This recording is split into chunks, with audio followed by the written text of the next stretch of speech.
You ready to go back? Come on. Odelina. I wonder how long it'll take for them to decide to follow me back to the fenced area.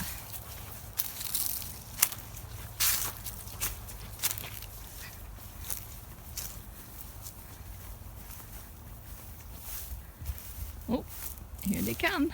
I hope they come around here. Come around here, guys, so I can get you on film. Come through here. There, my good girl. There, my boy. Hi, Odie. Hi, precious. Oh, there, my big Juno. Where's Taro? Taro, are you coming? You're always the last one, aren't you?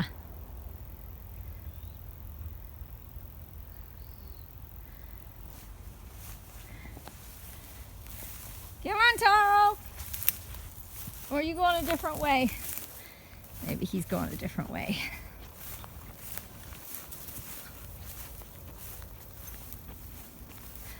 I'll know when I hear the thundering of hooves. Or not. That guy's pretty stealth. Taro!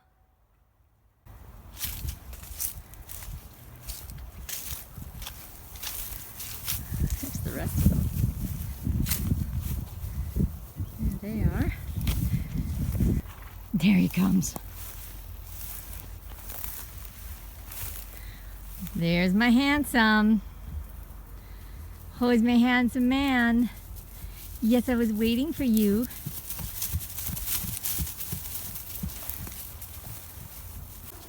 Now, of course, I've set it up so that when we go back, we're going to have some alfalfa at the barn. So I'm not calling them with the expectation that I'm going to get them to come back to the pastures that have nothing to eat and then just close the gate and walk away, because, you know, you just have to think logically. Why would they come? That would be a really bad idea. That would be like, oh, I'm stupid. So, you know, or if I say, oh, I want you to come back so I can make you run circles in an arena till you're sweaty and sore, like that wouldn't be a reason to come either. So I just kind of treat them the same way I would a human or one of my dogs. That when asking for something, there's got to be a good logical reason why they would want to do that. And so now we're in a nice cool spot, and I'm also, this is a reciprocal relationship, so I'm feeling their energy, and it feels to me like they'd like to stay here for a bit before we go back for alfalfa. So I'm gonna go sit on that log there and just hang out and be with them and wait until they signal me that they're ready to go back. Or I might ask again and then they say, yeah, let's go back and have our alfalfa. And Odie's gonna get her tail brushed out. It's gotten quite tangled. It's pretty cool when your relationship with your horse moves beyond, ooh, look what I can make my horse do, to a state of back and forth and friendship and true intimacy, where everybody's needs and desires are taken into account and nobody's bossing anybody around or forcing anyone to do something just because they can. It's such a magical place to be, and it makes our world so much bigger. These guys went from semi-feral to me being able to take them out on the road with just a neck loop, because our relationship is based on our connection, and I am their safe place and their place of good things. So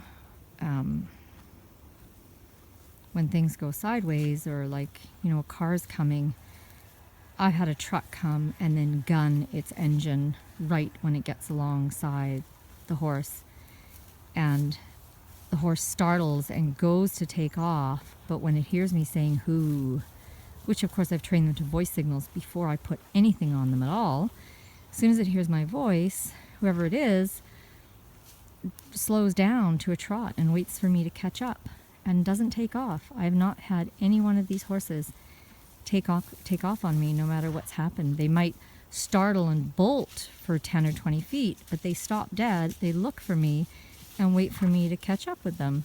And then I pick up their rope or whatever we have and we carry on, and it's such a different space to be in. So when I've started working with Odalina there, my big Belgian, because she's the eldest. She's about 5.5 now. So her bones will be fully formed by 6 or 7. She'll be actually able to carry some weight without deforming. But I want riding, if she wants to be ridden, to be entirely about choice. So we've started that process now. We've started that process of me sending her pictures of us riding together in the kind of unity where our bodies become one being like a centaur, and showing her how fantastic that is. And maybe she wants to enter into that kind of relationship with me. And so she started by saying, well, maybe I'd like you to start off by sitting on my bum, because that's the easiest place for me to carry you. And me going, wow, I have no idea how I would hold on back there, but okay, if that's what you want. And then I start leaning on her bum, and then she says, I'm really hot. And I go, well, just another minute. She goes, nope, you failed, and she walks away. So what she's training me is to say, if you want to come on my back, and if we're going to have that kind of relationship, you need to listen to me the second I say, get off, stop, I'm uncomfortable, and not do, my default thing, which is to say, oh, just a few minutes longer. Oh, but this is so lovely. Can we just go a little bit further? And, I'm the one who needs to be trained in that before we can even talk about me putting all of my weight on her back and building those muscles that she's going to require to carry me, and so on and so forth. It's such an exciting journey. It's so full of possibility and unknown and fun stuff. Yeah, and this is Zoe. She's my first partner who made me go and get all the rest of these guys, and she's pretty awesome.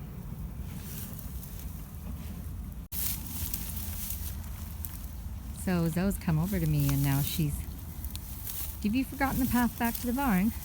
Or you just want to slowly make your way there? My sense is that she's ready to go back for alfalfa. She's usually the first one who's ready to go home. And I said, sure, I'll follow you. But then she's said, got waylaid by a little patch, so she's going to stop and eat for a bit. Or maybe she doesn't feel comfortable being the first one to go. Or maybe she would like me to lead the way, and she just came over to say, hey, I'm ready. So this is what I mean about the back and forth and the dialogue and the relationship. And when you learn how to trust those pictures or feelings or intuition, it's very faint at first, and so you just decide to trust the first thing that flashes to you. And then you go with that, and you'll see very soon whether you were right or wrong, and you just go, this is like a muscle. I need to build this, I need to exercise it for it to get strong, enough that I know what I'm actually hearing is what she's saying, or the pictures I'm receiving are actually from her. And you realize that this is a practice, and it doesn't happen overnight, and it takes time. And so for me now, I feel she's come over and said, I'm ready to go home. But she's not ready to lead the way home. So now it's back over to me. Am I ready to go home? Because I'm pretty sure if I were to head for home right now, she would follow me, and then pretty soon afterwards, the rest would follow. Probably Odie. She really likes her alfalfa too. So now it's up to me. But I'm actually having a really good time out here now, so I don't know if I'm ready to go back. So I'm kind of saying, well, one of you kind of make a definitive decision, and then I'll follow you. Whoever feels the most strongly about going back is the person that needs to make the first move, is how I'm feeling, and that's what I'm sending to them. I'm sending to them that I'm totally open. I'm good with whatever happens. Somebody take the lead. Somebody make the first move. And that doesn't have to be me just because I'm the human. It's so ridiculous. The definition of an intimate relationship is that there is a back and forth, and there's a dialogue, and sometimes I lead and sometimes they lead. See, her ears are itchy. And everything's negotiable. She's like, put on your gloves so you can really get in there and scratch. Ooh, something scare you, Odie? Yeah?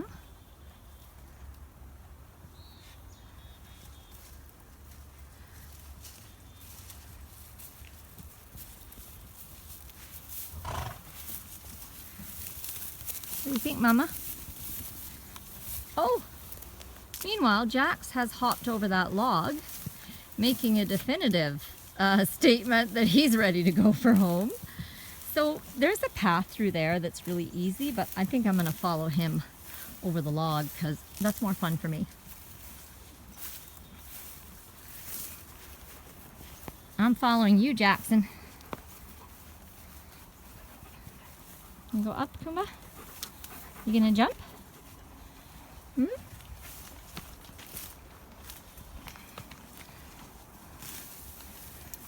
What do you think, Odie? Are you gonna follow me over the log? Or are you gonna go around to the path?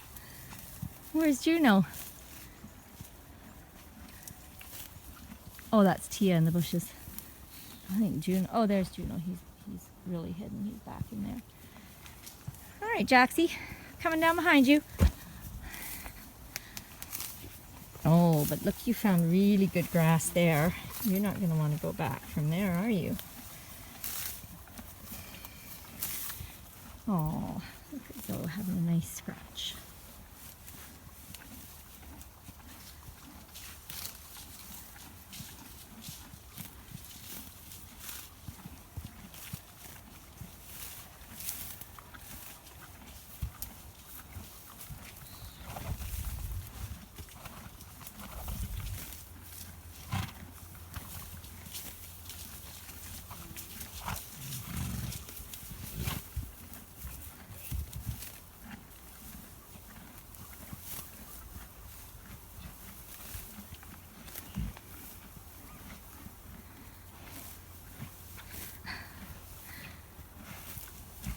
Juno is not concerned about getting his nose flicked with her hooves.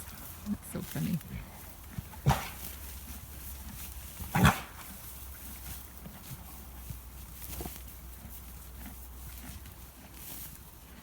You gonna come hop the log, little man? There's Tia. Tia's up on the log. Yeah. I'm gonna back up because if you're gonna jump it, you need some space. Oh, now when Tara's rolling in the same spot, he figured that looks like a really good idea. I think I'll roll too.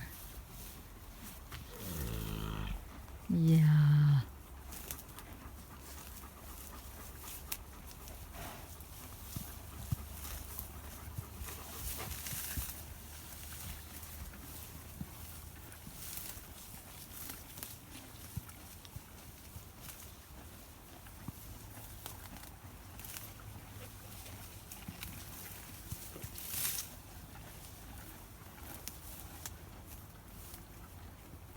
The first few times we came back here, they were just so jazzed up by the wildness of this land, and the grass was not trampled down at all from them. It was just standing really high, making a great cover for all the coyotes that live back here. And if there happened to be a mountain lion in the area, that would have plenty of stalking cover too. And they were pretty wild when they came back here. So it's really nice to see that over time, we've kind of made it our own and they feel comfortable enough to come back here and forage. And some of them are eating grass, but a lot of them are eating different bushes and shrubs and leaves. Horses naturally forage 25 to 30 different plants a day if they are in conditions that allow them to do so. They're not technically grazers, they are foragers.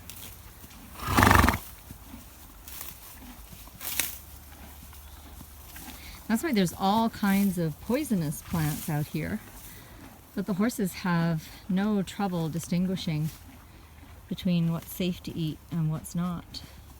Yeah, right, Kumba? Yes, you love it in the cool, don't you? Yeah. Okay, so you see how they're all right around the log here with me and Jax? So I'm going to start walking back to the barn. Oh, Jax, you've hooked a blackberry bush here, baby. There we go. And let's see what happens. See, that's the log that they have to jump. And right here is a path.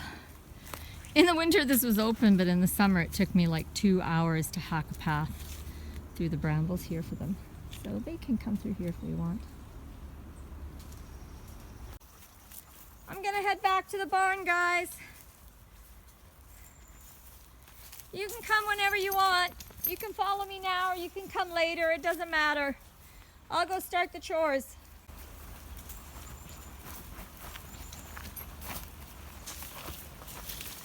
Well, here comes Jax. He's not waiting very... You want your alfalfa, don't you, big guy?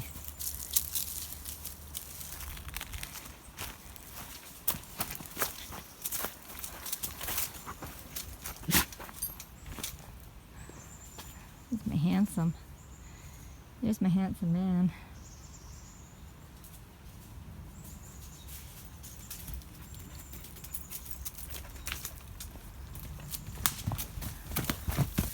Yeah, it's hard to come quietly down that embankment, isn't it? Here come the rest of them. There my, oh, there my big girl. There my big girl. There my goatee. Ooh, actual rock flung up at me. Come on, Juno. Come on, little June bug. Are you gonna come? Or should I go? Oh, because Taro's not coming. Yeah, you go get Daddy. Go get Dad. Tell him we're all going back to the barn. They'll come. You know how they like to be last. They like to be last up. Yeah, so go get alfalfa. Oh, goodness. She's like, do my ears right now before I lose my mind.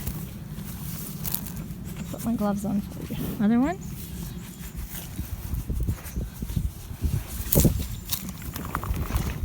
That's asking too strongly. If you do that, I won't do your ears. No, if you butt me, I don't do it because I don't like that. So you see, that's for me to say, I don't like the way you're handling me. So I don't have to get angry. I don't have to hit her. I don't have to get her to back off and move respectfully away from me. I just go, no. That's not the kind of relationship I want to be in. If you treat me like that, I'm out of here. I'm walking away. And I just walk away. And then when she's not so tormented by the bugs and they're not driving her crazy, she'll probably decide to come over and ask respectfully for her scratches and show me where she wants to be scratched. So again, it's a back and forth relationship. I'm not the boss of them, but they are also not the boss of me. And I get to say, just like they do, these are my boundaries. This is what I like or don't like. This is what feels safe to me. And if you want to be in a relationship with me, you need to respect where I'm at too. So it's that two-way street. Are you gonna run? Or is it too hot? You're smarter than that. You're like, it's a hot day. It's a hot day. We're gonna walk at a nice pace. Jackson's like, hurry up. I'm in here waiting for the alfalfa. Taro! Juno!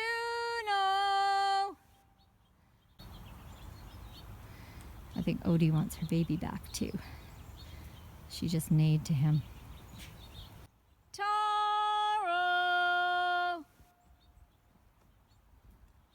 Juno!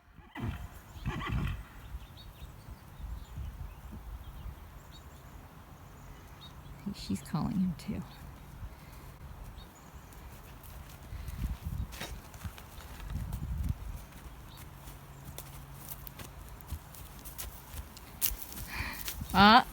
Are you gonna ask her? No, no, still not respectfully. Poke off then. Nope, nope. You're not gonna ask respectfully.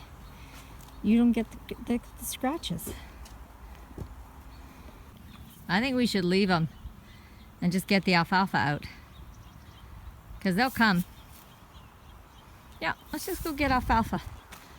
No point in us waiting for those two renegades, right, Jax? Yeah, you came back with plenty of... What? That's my hand. Oh. Are you itchy there?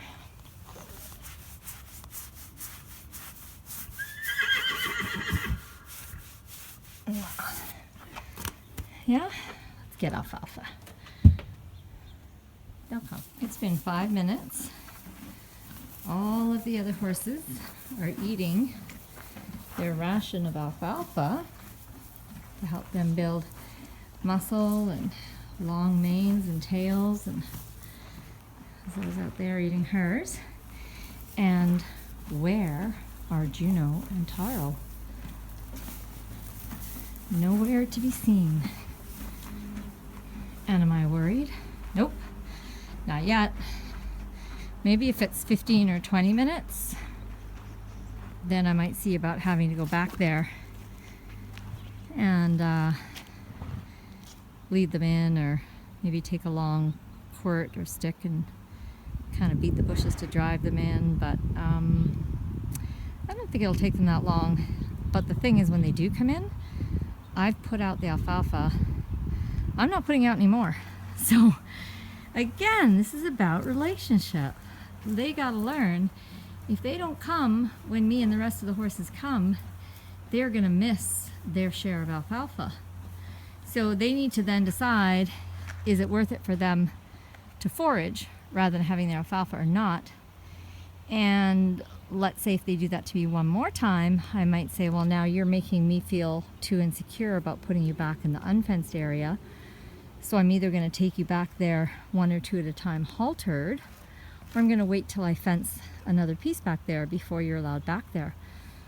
So again, each of us has to determine what we feel comfortable with and how far we want to go and how adventurous we are in our relationship with our horses. It's been another, 10 minutes. They're still not back. I put 2 piles of alfalfa inside my little arena panel catch pen that leads to the unfenced area. So I'm going to leave this gate to the unfenced area open, but as they come in, they can see there's alfalfa here, so that reinforces when you come home, there's a reward. This gate I've closed because I don't need Mama storming back out here looking for her baby after she's had her alfalfa, and then they decide they want to spend 2 or 3 more hours grazing back here, because then that's going to wreck my day. So this is what I'm doing, and again, I'm going to leave them and go do my chores.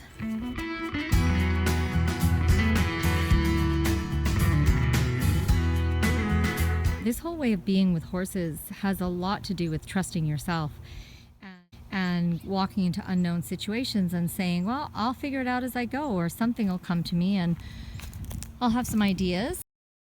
I'm not gonna get really scared and go back there and lure them, and because it's more work for me, right?